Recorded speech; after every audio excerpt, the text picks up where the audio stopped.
Okay, very good morning to everyone. Being the first group to present today, we're feeling the pressure to do a good presentation. So I hope you guys get enthusiastic about the topic that we're presenting on. I really hope that you guys have read the chapter on the history of media effects research. Even if you guys haven't read, just pretend to look like you guys have read. Okay. Yeah. So anyway, if you guys have any questions with regards to our presentation later on,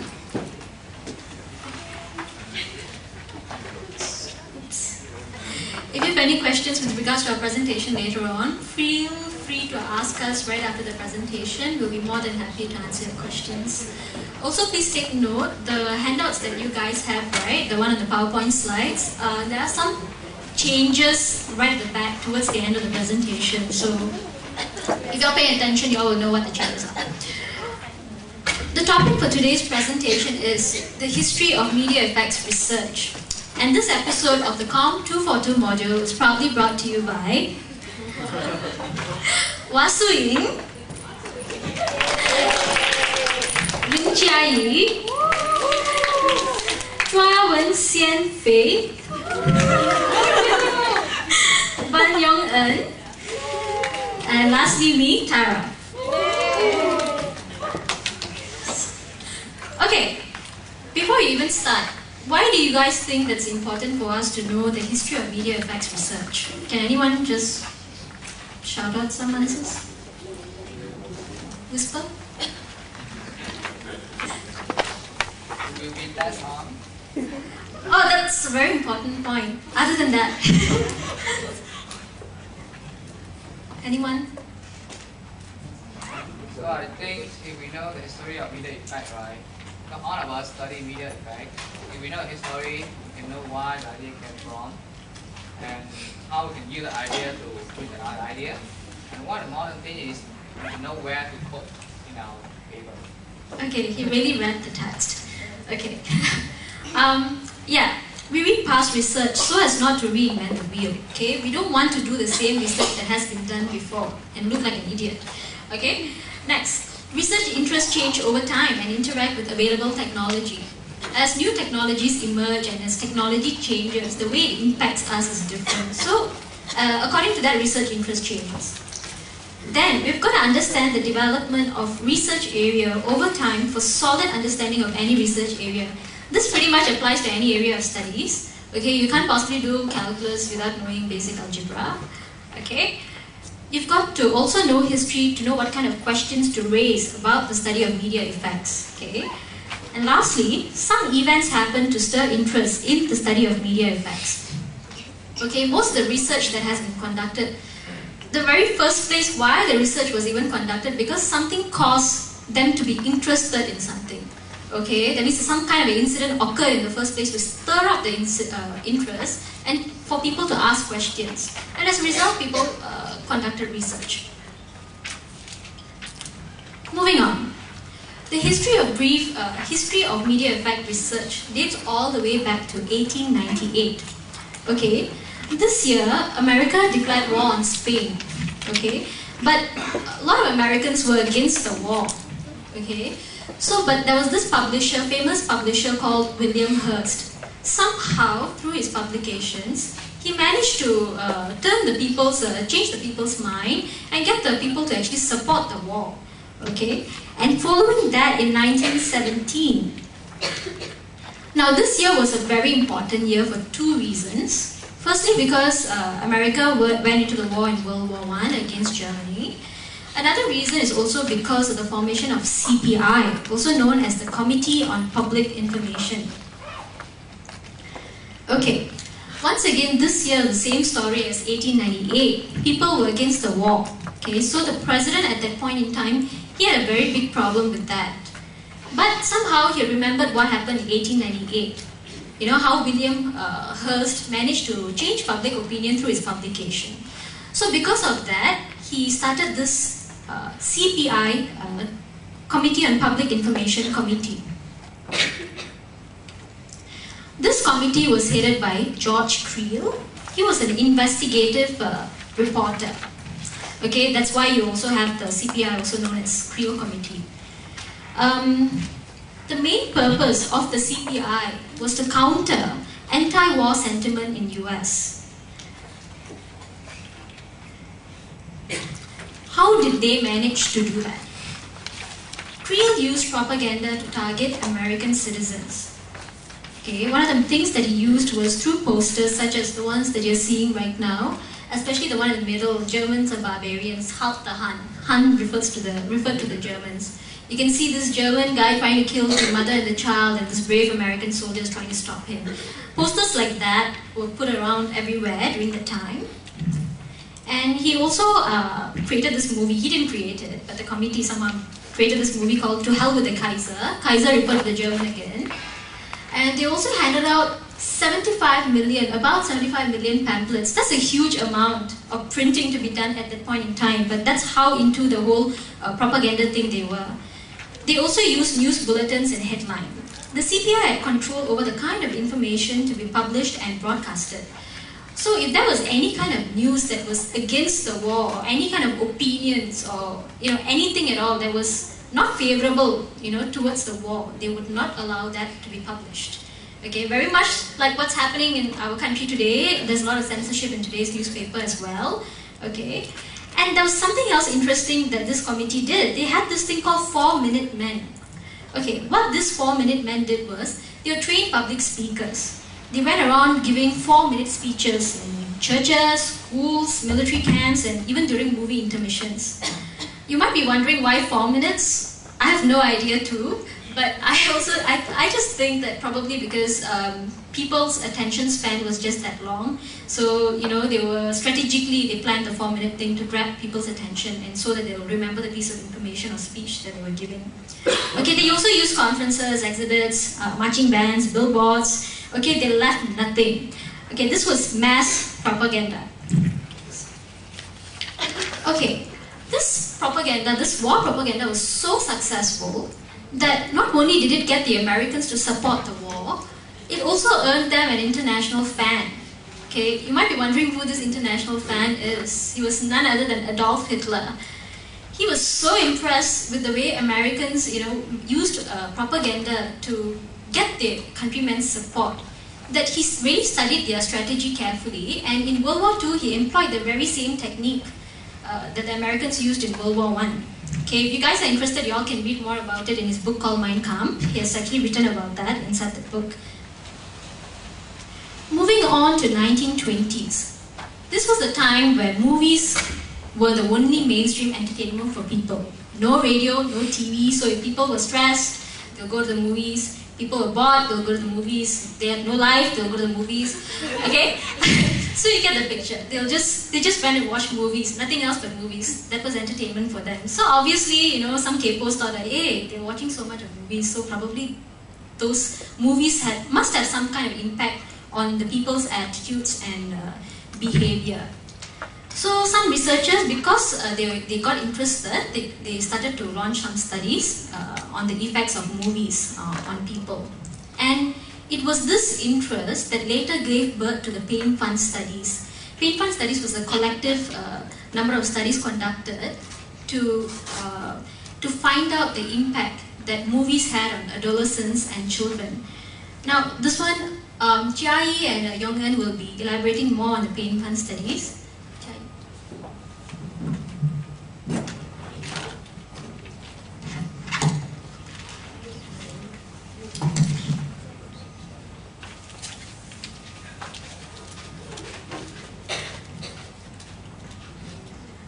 Okay, I'll be talking on the Pain Fund studies, and the purpose of the Pain Fund study is to discover the real impact of movies on children and teenagers. There's a total of 13 studies that's being conducted, and the researcher Edgar Dale categorized films into 10 categories. Over 75% emphasize mainly on crime, love, and sex. You might want to hold the mic a little further. It's a little loud. Yeah.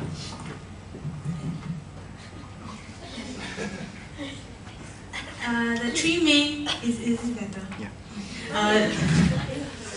The three main themes of these movies are still available now and still seen today. These are the movies from the 10 categories: sex, love, crime, and violence. So, how is the pain fund conducted? There are different methods used in the 13 studies separately, and census and survey data are used to see the actual number of audience watching movies. Effects are also measured by using experiments, questionnaires, case studies, and interviews. Emotional stimulation is also measured and will be further... Sorry.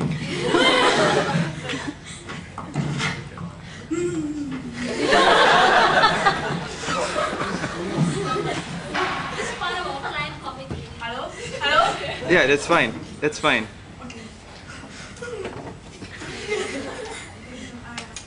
The emotional stimulation is also studied and will be further elaborated by Yong-en.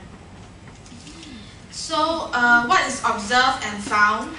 It was found that children attended the movies more often than adults, and children actually get and retain information from the movies.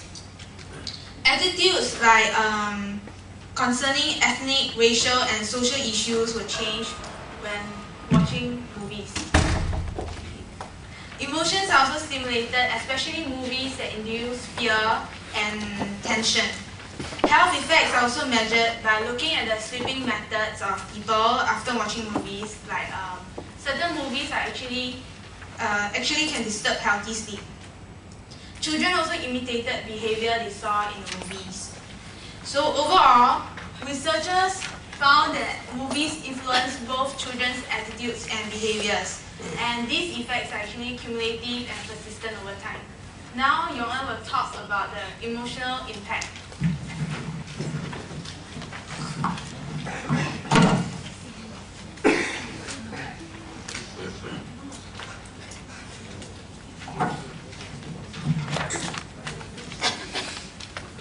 Hello? Okay. For the emotional impact of the movies, several research were done on how certain themes affect the viewers. For example, one of the research that was done was the galvanic skin response. In this research, children and adults were tested for their response to the romantic and sexy content. The result shows that the older adolescents are more responsive to the younger children. Yeah, that's the that's the picture of the galvanic skin response. Yeah. Okay, there are still two ideas that's present today in the current research.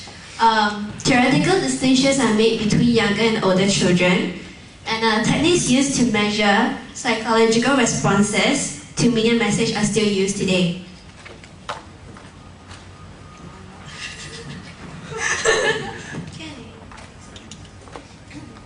Okay, so does watching movie affect behavior? One study that addressed this issue is by a prominent scholar named Herbert Blumer. He conducted questionnaires and interviews ranging from young children to adults. Respondents reflect on how exposure to the media affect their behavior. That means that they think that by watching a certain movie, their behaviors will be affected. For example, right, there's in a textbook there's this 19-year-old boy. When he was a kid, he watched Tarzan, and after he watched the cartoon, he learned to climb trees, jumping over fences, and after conquering his so-called enemy, he will place his leg on his chest and raise his hand in the air like Tarzan. So this shows that, the next slide. This shows that people actually believe they have been influenced by the media messages. Okay, Herbert Blumer has a book called The Movies and Conduct. In his book, he put forward the most far-reaching hypothesis about the impact of movies on American society. Yeah. He used student biographies. For example, the boy learned to kiss a girl on her neck, ears, and cheeks, and the girl learned to kiss with her eyes closed, just like those in the movie. Okay, the movies had a profound effect upon fantasy life. That means people can find dreams and passion in the movies that don't happen in reality. Yeah. There are some problems with the Blumer study.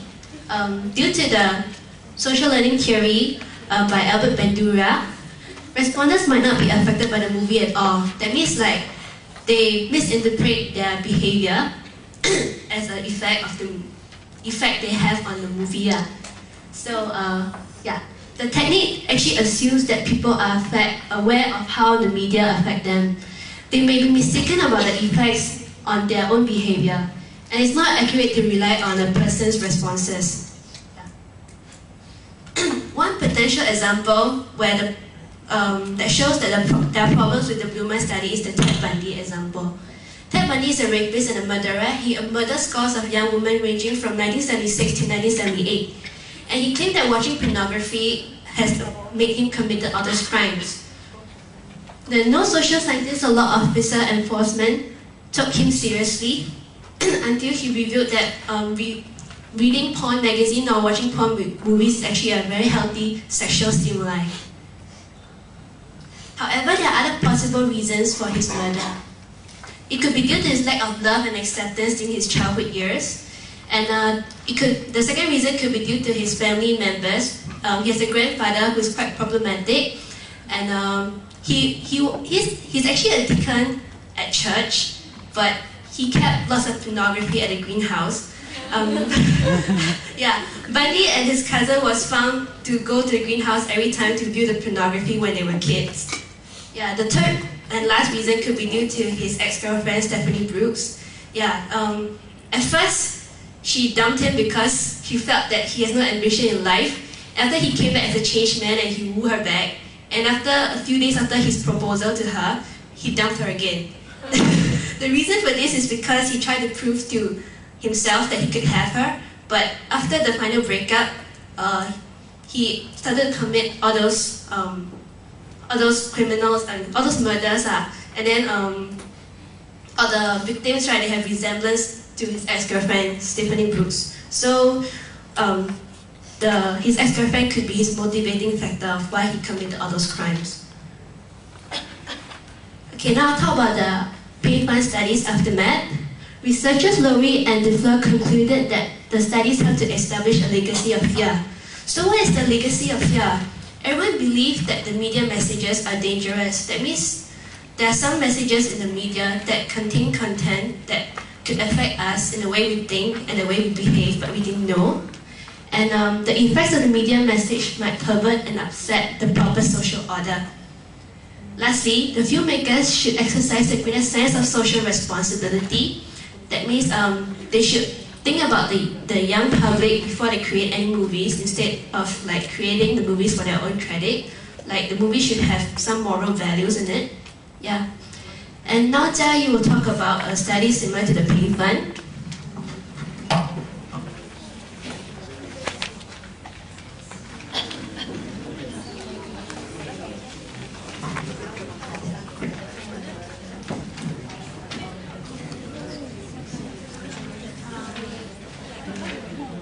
Okay, I'll be touching on a research that's done similar to the pain fund studies. Example would be the Power Rangers study. The shows in the 1990s like Beavis and Butthead, Power Rangers, and some indirect messages from the Disney movies are a few recent examples of media that's being criticized for their ill effects on children. The recent media project would be investigating the effects of watching the Power Rangers TV show on the children's behavior. The study is done by the above researchers in 1995, and it's the first study to actually assess influence of Power Rangers on the children's aggressive behavior. So what's the study about? It's basically about having two groups of children. Then one group will be shown with the clip, and the other will not be shown with the clip, which is the control group. And the clip is a half-an-hour episode of the Power Ranger, and the researchers actually found that there's 140 violent scenes that's being calculated within that half an hour. And what is being found would be the children that's being shown with the clip are 7 times more likely to commit aggressive acts immediately after they watch the show. Therefore, the findings support the results of the pain fund study. George Gallup, he did an audience research and showed how audiences can be affected by the movies. As a pioneering pollster, Dr. George Gallup actually determined that in seeking the truth, his guiding principle would be independence. That would be having an unbiased stand. Dr. George Gallup resolved that he would undertake no polling that was paid for or sponsored in any way by special interest groups. He pioneered the audience research in Hollywood during the 1930s and 1940s, and his techniques actually guide movie makers to this day. Above are some of the movies that he did, like Gone with the Wind, Dumbo, and Fantasia. Many of his techniques for audience research are still used in some form today, and the most used method would be the invitational preview. So people from target demographic group will be invited to an advanced screening of a movie, and they will be given questionnaires about whether they like or dislike the movie after they watch it. And that would actually determine whether the movie will be screened. Gallup also adapt dials device created for the radio, and this allow audience to register their opinions on each scene as they viewed the film. Such audience devices are still used in the television today. The invasion from Mars. For this topic, I'll just summarize because actually Mr. Karenin has gone through it before. In the late 1930s, the dominant communication in America is radio, and the mass reaction to the Orson Welles radio drama War of the Worlds actually spurred research interest, which is the Princeton research. Most Americans had great trust in radio, and they did not believe that the most trusted medium can actually mislead them. And the creative technique of the show that's being done is used very convincingly. The research also focused on the characteristics of people who believed the program was real, and some people affected were lacking of critical ability, low self-confidence, and low emotional security. People with strong religious belief are also likely to believe that the aliens are coming to invade the Earth. Therefore, broadcasts demonstrated that media could trigger widespread and intense responses to audience. Studies till the late 1930s were not characterized by a well-developed theory and testing of specific hypotheses. Now, Sui will talk about the early theory of media effects.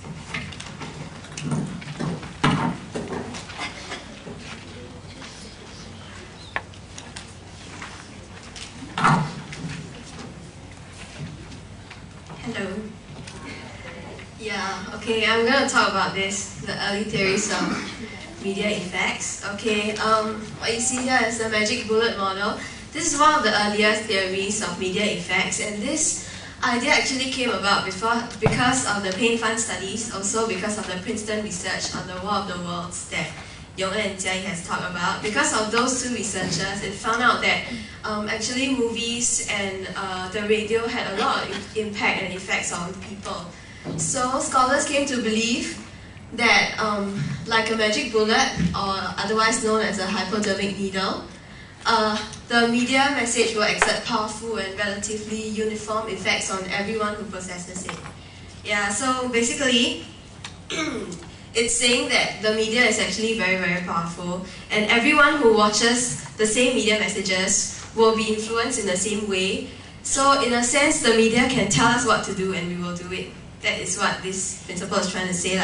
So when the scholars presented this perspective to the masses, right, a lot of the public actually believed that the media is like that because the psychology at that time, it actually emphasized a lot on this thing called the uniform physiological mechanisms common to all human beings, which simply means that people seldom consider individualism. So they believe that everyone who watches the same thing will react to it the same way and be influenced the same way. So because of this domineering psychology at that time, a lot of people believe that media can actually have this kind of effect on everybody. Yes, so next.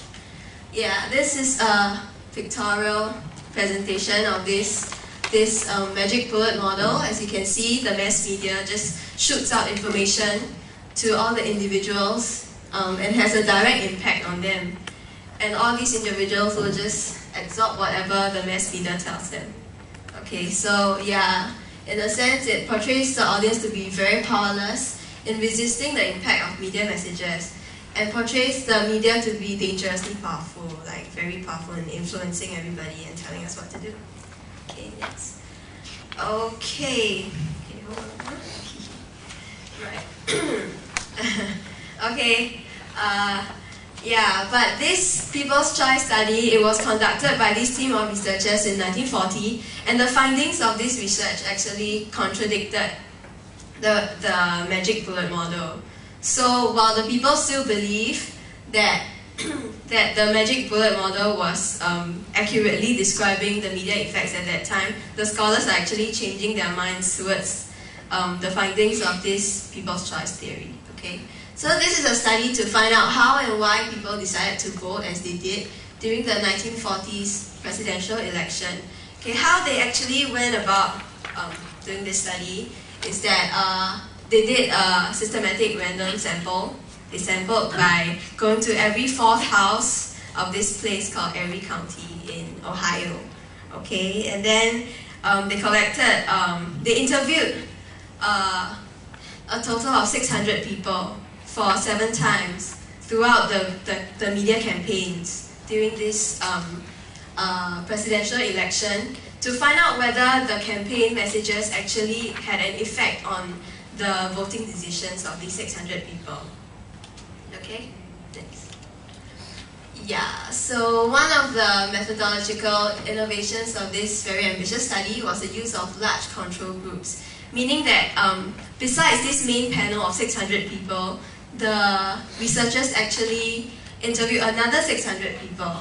So he had 2 separate groups to interview. Okay, the reason for this is because the main panel of 600 people, right, they were going to be interviewed 7 times. So by the time they had gone through the second or the third interview, most probably they would have already known that they would be interviewed again in the future. So this awareness might actually cause them to change their behavior or their voting decisions. It might prime them to do something different from whatever that they would do. So yeah, to check whether this is really happening, they need another control group of that 600 people who, okay, you all look very lost. Do I need to explain that again? Yes, okay. Yes, okay. So, you understand, right? They have a main panel of 600 people. And these 600 people will be interviewed again repeatedly throughout the campaign to see whether they were affected by the media to change their voting decisions, right? Yeah, so they will be interviewed 7 times. So by the time that they were interviewed the second or the third time, they would have expected that they will be interviewed again. And knowing this might actually change their behaviors or their responses towards future interviews. Okay, so to check whether this is really happening, they need another control group of 600 people who will be only interviewed once, and for that once they were not prepared for the interview, they were not informed prior to the interview that they would be interviewed, so their answers will not be biased, right? So they had to compare the results between these 2 groups of 600 people to see whether there's actually a bias in the interview results. Understand? Yeah. Ah, very good. Okay, so that is why we need to use control groups. Right, and one very important finding of this study is that the longitudinal panel design, which means to follow through the 600 people throughout the campaign, interview 7 times, that's called the longitudinal panel design. Okay, it actually showed that this design is a viable method for studying change. Okay, next. Yes? Can I just clarify? For the control group, right? Were they interviewed just once? Once. Just once. So, how were they able to compare them between the control group and the experimental group? Okay, the experimental group, right, they were followed since the campaign has started. So it's throughout, they have 7 different interviews. But the control group that's only interviewed once, they were not interviewed at the start of the campaign, but at the middle of the campaign. You get what I mean? So they are able to compare the results to see whether, knowing that they will be interviewed, did they change their responses. Was that clear? Do you understand? You don't look like you understand. I'm just thinking, because if you want to compare the experimental group and the control group, you don't know how the control group begins, what their attitudes are like. So I was thinking that these control group would be interviewed 7 times, but would not be told that they would be interviewed 7 times. So you could compare at every stage. Yeah, they were not told that they would be interviewed 7 times. But the thing is, by the time that they were interviewed, the second or the third time, you would have guessed that, oh, maybe these researchers would come back to interview me after a while. Yeah, so yeah, it might give them a clue that they will be interviewed again. That might change their responses. That's why they need another control. Yeah, just to clarify, on page 52 of the textbook, the researchers had a control group which they apparently used at the 4th, interviewed for about 4 times until 6, but they did it almost on a random basis, so as to compare whether or not people had changed their opinions because of other factors. Yeah, the use of this control group in this case here isn't very clear. I understand it's a bit convoluted. Usually when you have a control group, it has to be very precise. You have to use it exactly as per how you use your experimental group at the same times. But it seems that they took liberties with it, so it's a little different here. Okay? Yeah. Yes. So that was the explanation. Okay. So one very surprising result of this People's Choice study is that the media messages during the campaign actually don't have any impact in trying to convert the voters from supporting one candidate to another. Instead, it had another significant effect, which was reinforcement, meaning that the media messages wasn't able to change their minds, but instead it strengthened their decision to vote for who they were already going to vote for.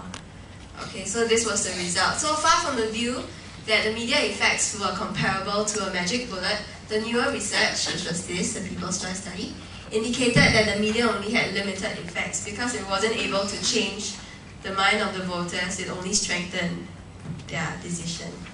Yeah. Okay, next.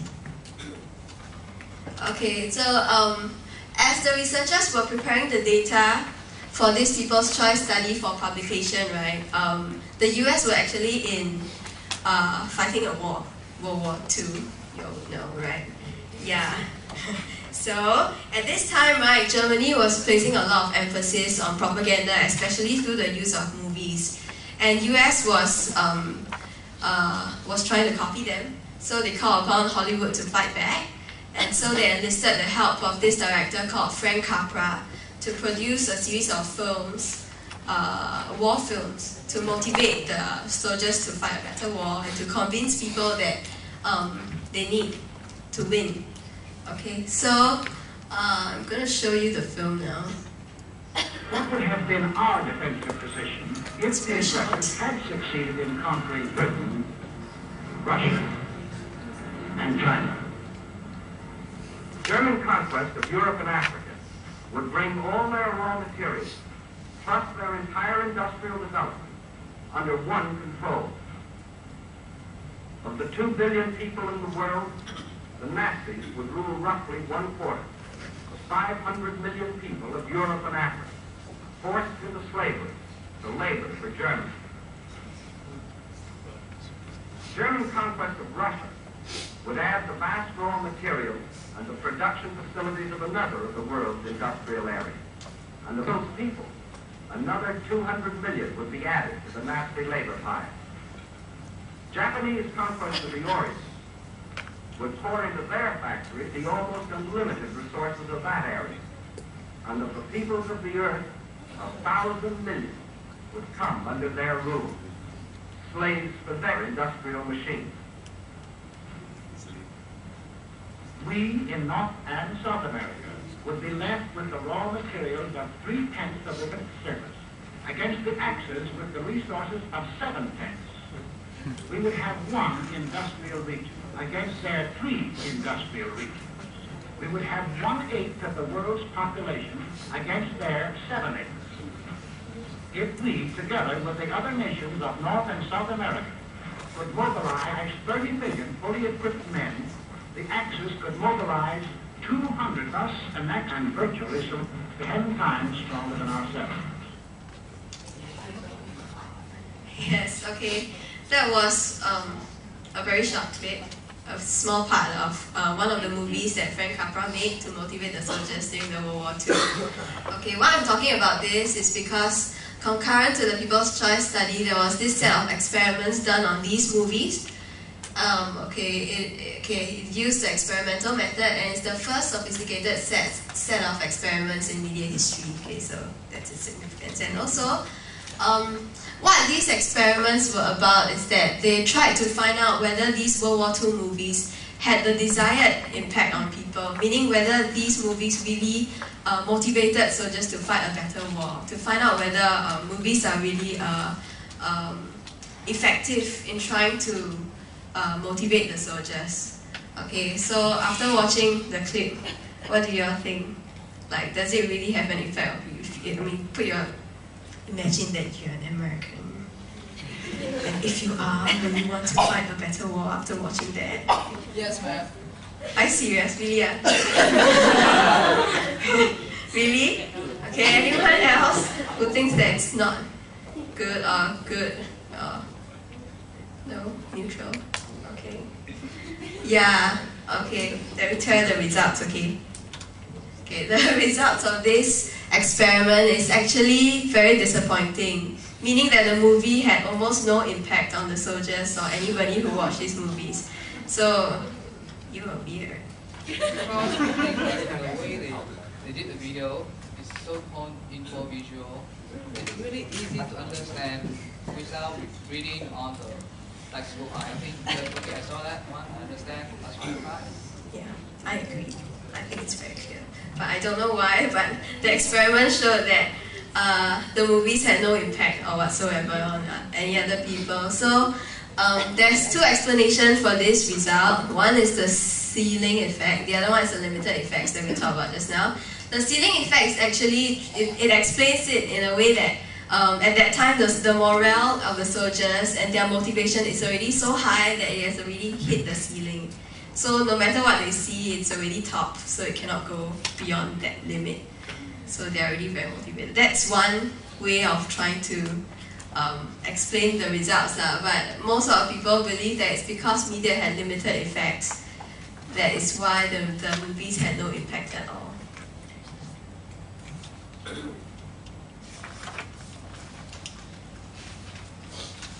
Okay, one of the chief spokesperson for this limited effects perspective is Joseph Clapper, who published this book called The Effects of Mass Communication in 1958. Yes, 1958. Yeah, so inside his book, right, he argued that the effects of the mass media range from small to negligible. But very ironically, these comments came about when the television came about. And we all know that the television actually has the power to really influence and have a big impact on everybody. So, next. So, no, just this. Okay, so, yeah, the research on TV actually called this limited effects perspective into question. So this shows how theories about social phenomena can change as a society changes. Right, so as for today, right, our political scientists work with this term called voter volatility. Okay, so volatility comes from the word volatile, right, which means subject to changes, very flighty. So, okay, this basically means that, okay, now there are fewer people who identify strongly with one party. So that's why the political system now is very volatile. Okay, so in this very volatile climax, the scholars expect the media to have more impact on the political process than in the 1940s, meaning that the scholars believe that now the media would have a much more heavier impact than it did in the 1940s, where this limited effects perspective came about. Okay. Okay, one very important principle that emerged from this limited effects perspective that remains important today is actually something that we are all familiar with. I believe we have studied this in one of our previous core modules. It's the notion of selective exposure to communication. What it actually says is that people voluntarily expose ourselves to messages that we find agreeable, that we already believe in, and it's already accepted by us, and we actually avoid messages that are disagreeable with whatever we believe in.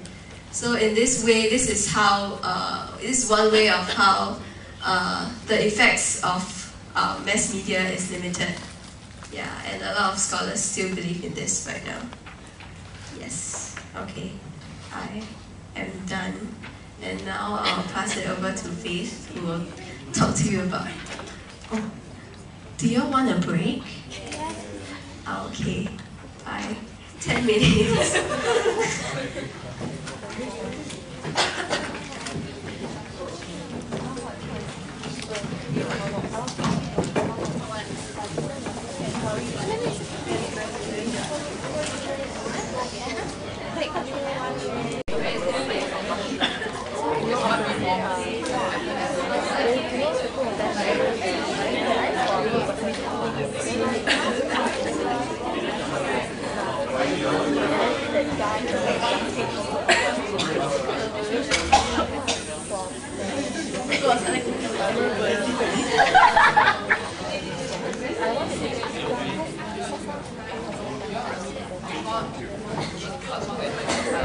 Okay, get seated.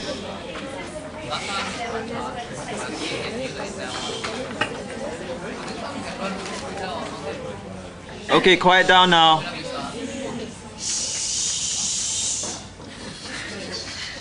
hi.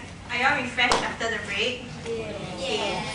Okay, I'll be talking about the evils of comic books, the dawn of television, and research done today on the effects of television on children.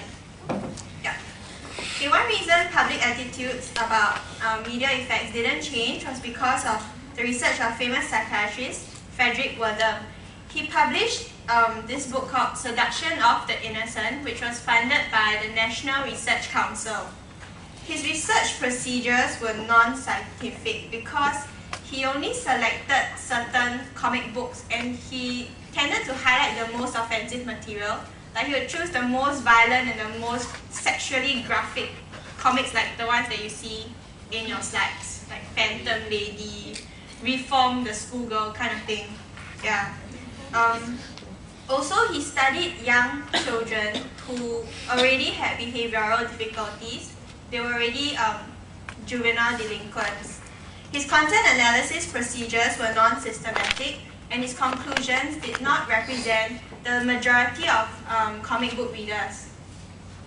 Wertham believed that exposure to the messages of these comic books would corrupt young children, and they would lead them into a life of crime and cause them to inflict self-abuse. Yeah. Okay, next would be the dawn of television. This would be in the late 1950s. There were many reports of imitative crimes, especially among the youth, and this sparked the concern of the government and the public.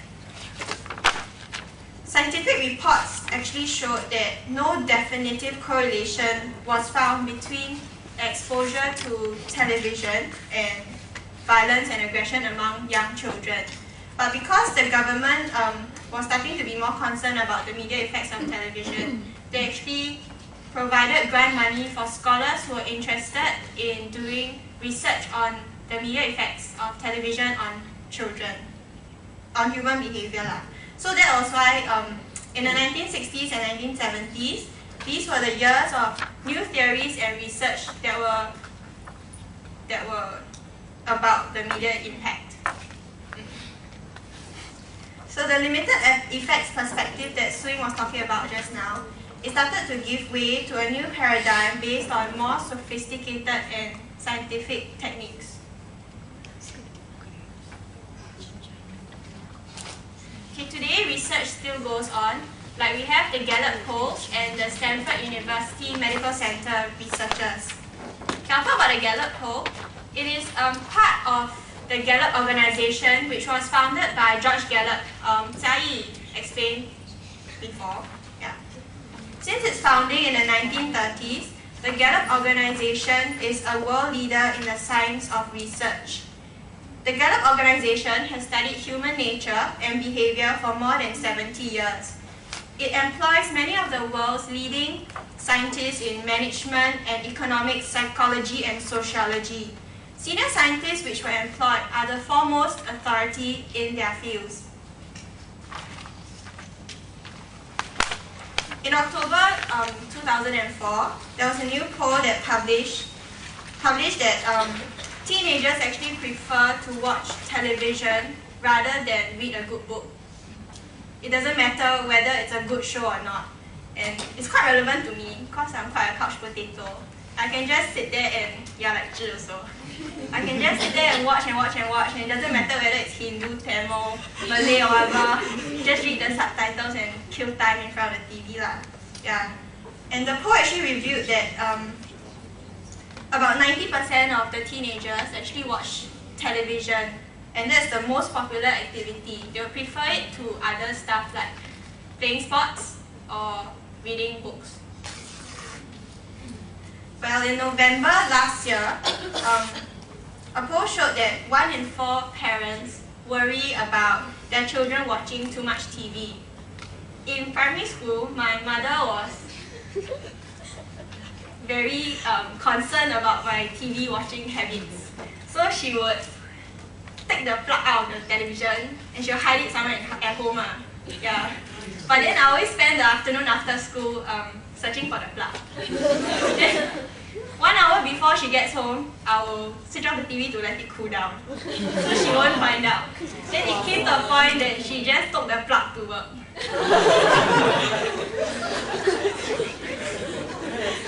Yeah, that's a concerned parent. But the poll actually revealed that many parents, they know that their children watch a lot of TV, but they are not concerned about the amount of TV or the type of programs that they are watching. Okay. The Stanford University Medical Center. This is a research done that shows limited television viewing can reduce aggression among children. The lead author of the study is Tom Robinson, and it is the first to show that such behavior can be unlearned by reducing the exposure to television shows. Okay, basically this study was on 218 3rd and 4th graders from a public elementary school in San Jose. So one group was told that watching TV is not good for you, and then they also reduced their watching television in about 1/3. Then the other group just continued with their lifestyle, watching TV and stuff like that. And the results showed that ratings of aggression were about 25% lower than those in the control group. Yeah. Okay, so now Yogan will talk about the types of media effects.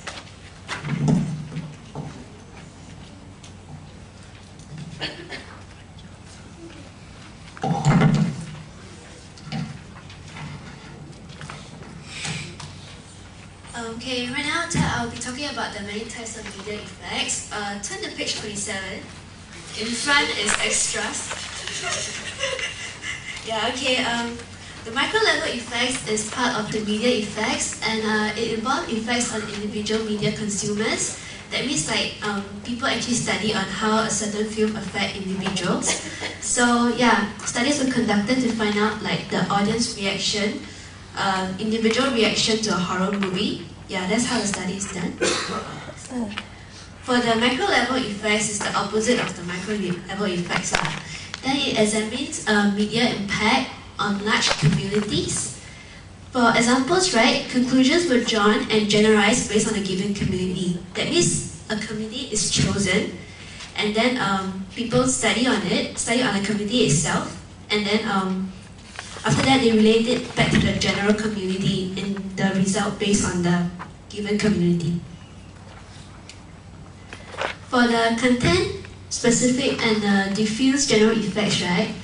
Okay, content-specific is actually based on how the content of a film actually affect the viewers, how they affect the behavior. Studies were done on the difference in behavior of people who watch violent and sexual films and people who watch neutral films. For example, the Jamie Bulger case.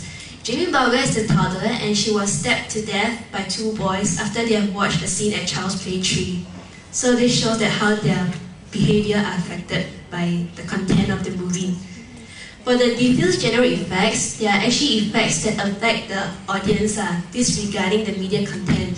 So it has nothing to do with the content of the movie. So it won't affect your behavior and all that. Nothing to do with that. It's about like when you watch the TV or play a computer too long, right? You'll become like fatter because you tend to snack when you watch TV, and of course you become short-sighted also. So it's the diffuse general effects. Yeah. Then the media effects will bring about many changes, like the change in attitudes, the change in behavior, and the way people think. For the attitudinal change, the main focus of the study is the exposure to the media, how it changed people's attitudes, and it lasted up to 1980.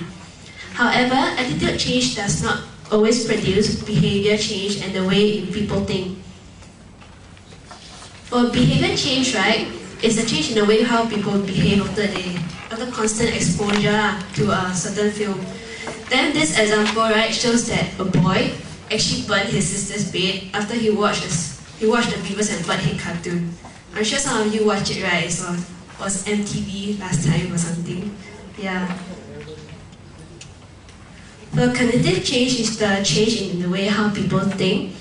And there's an example called the Michael Moore documentary. His documentary is based on the Columbine incident and claims that we cannot connect the massacre to the rock music. Take Hans for example. He listens to metal music, right? You don't see him shooting us and all that. Okay, you can say that we might, or you never know. But then, this shows that we cannot connect rock music to the massacre because we never know, right? Okay? Yeah. So media effects also bring about alteration. Yeah, exposure to media message actually change the public opinion. Like on the TV or something, right? Sometimes there are like voting commercials or shows that show how a politician give a speech. You know, sometimes you might be affected in the way you think. You know, you might not be voting for this politician, but after watching the show or something, you think, oh wow, I know I might vote for him. It changes public opinion. And like Mr. Kevin Lee mentioned before in the last chapter, people who watch talk shows tend to think that, oh, these are the problems that are occurring in the society now, but actually it's not. So it's like kind of changed the public opinion. And of course it changes the way, like the decision in buying the product. You see many commercials out there. So it's like when you watch a commercial like Pantene, like, wow, you know, this is what it can do to my hair. Okay, I want to buy it. You know, okay, clears my dandruff and everything. So it's like, oh, you switch from Head and Shoulders to Pantene, you know, that kind of thing. Yeah. Okay, you all know what is livability, right? Yeah, it's maintaining the way things are. And media messages also focus on the status quo. So it's like when you're constantly exposing yourself to the media messages, right? They might actually convince you, like, you know, that you are to be contented the way things are. You will not raise questions to certain issues, and you will not question the authorities on anything. Yeah. So gonna end off with media has an impact on us without us knowing it, and yeah, it affects us unconsciously. Okay. Thank you.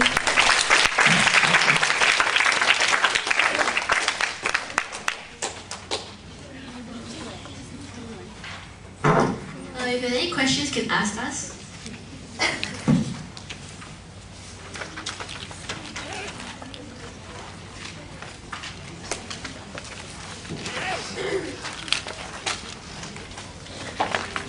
Any questions? Yes.